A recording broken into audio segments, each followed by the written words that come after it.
Assalamualaikum warahmatullahi wabarakatuh. Sobaul khair, kaifa halukum jami'an? Ana bi khair, alhamdulillah. Sebelum kita mulai pembelajaran hari ini, kita awali dengan membaca basmalah terlebih dahulu. Bismillahirrahmanirrahim. Alhamdulillah.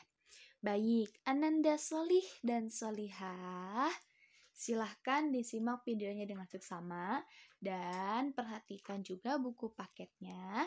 Dibuka buku paketnya halaman. Dibuka bukunya halaman 170. Oke, sudah dibuka semua? Sudah siap belajar? Insya Allah siap. Baik, pada pembelajaran hari ini kita akan bahas tentang pengukuran sudut pada bangun datar. Pada pembelajaran sebelumnya kita sudah mengenal cara menggunakan busur derajat dan jenis-jenis sudut. Ada 4 sudut. Oke, kita ke pertama dulu, yaitu pengukuran sudut segitiga. Nah, perhatikan gambar berikut. Segitiga itu terdiri dari 3 sudut. Di sini kita namakan sudut A, sudut B, sudut C. Nah, kan sudut itu adalah bagian-bagian pojok ya, yang dihimpit oleh 2 kaki sudut. Nah, maka nih A ini sudut pertama, B sudut kedua, C sudut ketiga. Lalu kita akan mencari kira-kira pada segitiga itu nilai sudutnya ada berapa ya? Setelah kita tentukan pada segitiga ada 3 titik sudut, lalu kita potong ketiga bagiannya. Lalu kita pisahkan ketiga sudut itu, lalu kita gabungkan. Tetapi diingat, gabungkannya itu tidak boleh ada ruang atau celah gitu. Harus benar-benar tergabung, terhimpit. Maka kita gabungkan seperti ini. Kalau misalkan ini nih, yang sudut si A-nya kita ke bawahin, kan nanti bentuknya jadi seperti ini. Nah, di sini ada ruang kosong, ada celahnya. Maka itu bukanlah cara yang tepat, melainkan cara yang tepat itu harus tidak ada celah, harus benar-benar bersatu, bergabung. Setelah itu kita lihat, ternyata saat 3 sudut itu digabungkan akan membentuk sebuah sudut, yaitu sudut lurus ya. Coba kalian ingat, sudut lurus berapa nilai derajatnya?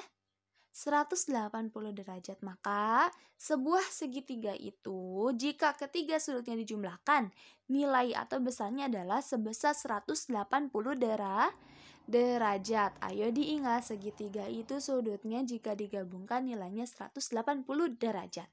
Kita lihat contoh. Di sini ada segitiga KLM atau segitiga LMK atau MKL juga boleh. Ditanyakan sudut M-nya, berapakah sudut M? Ananda, perhatikan dulu gambarnya. Di sini ada sudut K sudah diketahui 20, sudut L sudah diketahui 35 derajat. Nah, sekarang kita cari sudut M. Nah, caranya bagaimana? Caranya mudah.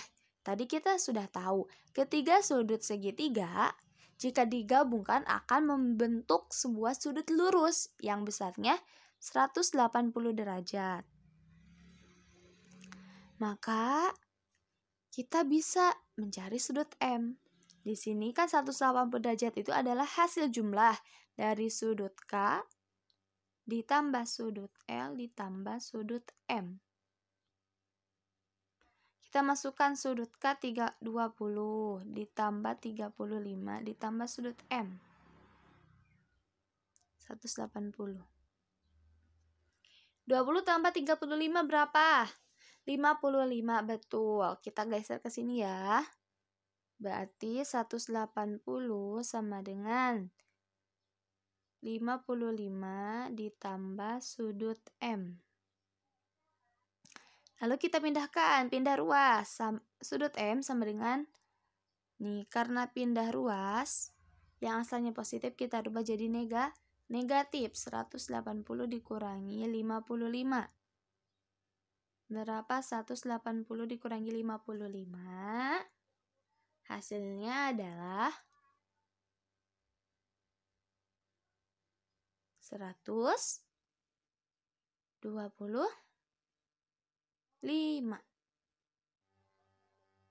125 derajat. Maka nilai sudut M adalah 125 derajat. Oke, seperti itu ya. Mudah kan? Insyaallah mudah. Kedua, ada bangun datar segi 4.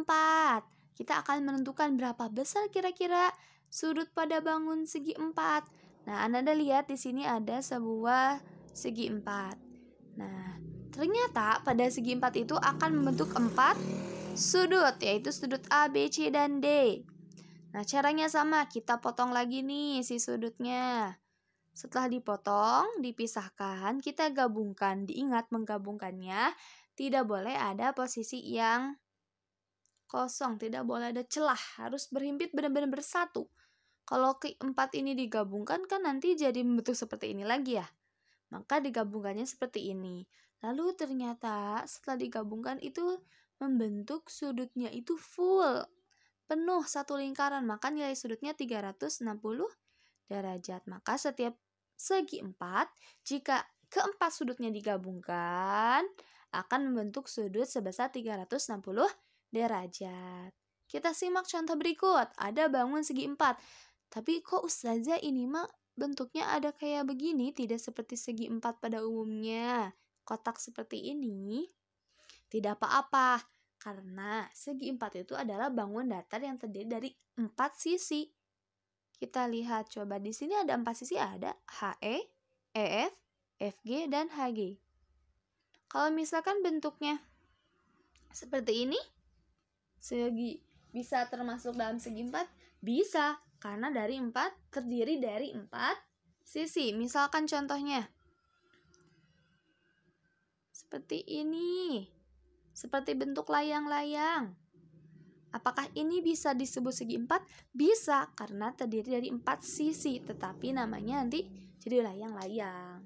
Tetapi kan terdiri dari 4 sisi, maka nanti caranya kita menggunakan cara yang persegi 4.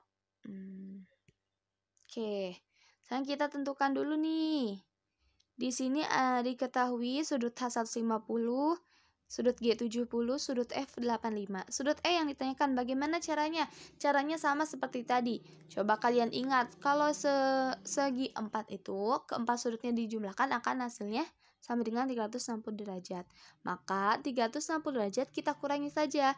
Hasil jumlah dari 150 ditambah 70 berapa? 200. 220 tambah 85. 305. Betul, 305. Betul tidak 305? Betul ya? Betul. Sekarang kita kurangi 360 dikurangi 305, yaitu hasilnya sama dengan 55 derajat. Maka sudut E itu besarnya 55 derajat. Caranya mudah ya, sama seperti yang tadi. Kita jumlahkan sudut yang ada dikurangi keseluruhan sudut pada segi 4 itu 360 derajat. Selanjutnya ada pengukuran sudut pada bangun datar yang lainnya. Apa maksud dari bangun datar lainnya? Berarti bangun datar selain dari segi 3 dan segi 4. Misal segi 5. Nih, lihat ada 5 sisi. 1, 2, 3, 4, 5. Itu segi 6, segi 7, dan seterusnya. Bagaimana caranya? Nah, untuk benda bangun yang lain, kita harus menggunakan apa nih? Kemarin sudah kita mengenal, apa namanya? Busur derajat. Cara menghitungnya bagaimana Ustazah? Sama seperti kemarin. Kita letakkan posisi sudut di titik tengah busur derajat. Lalu kita nanti lihat. Dia itu akan membentuk sudut berapa? Oke. Sekarang Ananda lihat di sini sudut A-nya ini. Lalu kita lihat di sini garis ini. Sisi AE dia berada di titik sudut berapa? Kita pakai sudut yang dalam ya. Ternyata dia berhenti di titik 110 nih, yang ini 110. Maka nilai sudut A-nya 110. Terus setelah itu kita cari geser, kita cari di sudut B, sama juga kita letakkan nih, misal usahanya bikin busur derajat, tetapi posisinya si B-nya harus di tengah-tengah nih, harus di sini posisinya. Lalu nanti kita tentukan lagi si garis CB ini berhenti di tepat skala berapa derajatnya. Begitupun sudut CD dan E. Nah, maka akan ketemu, akan kita ketahui besar sudutnya. Di mana sudut B1 10, sudut C1 10, sudut D1 10 derajat, sudut E pun 110 derajat. Setelah itu, karena kita cari total sudut bangun ini, kita jumlahkan saja ke seluruh sudutnya. Sudut A tambah sudut B tambah sudut C tambah sudut E tambah sudut E. Setelah dijumlahkan 110 ternyata semuanya. Berarti 110 tambah 110 tambah 110 ditambah 100 yang sudut D ditambah 110 sudut E. Dan hasilnya adalah 540 derajat. Jadi jumlah besar sudut pada bangun segi 5 tersebut adalah 540 derajat. Baik, itu adalah materi pembelajaran untuk hari ini. Kita akan belajar menghitung sudut pada bangun datar pada segitiga. Jika ketiga sudut digabungkan akan membentuk 180 derajat. Pada segi 4, jika keempat sudut digabungkan akan membentuk 360 derajat. Dan pada bangun yang lainnya harus kita tentukan menggunakan busur derajat. Baik, mudah-mudahan ilmu yang disampaikan dapat menjadi ilmu yang bermanfaat dan dapat dipahami oleh Anda semua. Kita akhiri dengan baca hamdalah. Alhamdulillahirrabbilalamin. Ustazah cukupkan. Assalamualaikum warahmatullahi wabarakatuh. Jazakumullah khairan Anda sholih dan sholihah.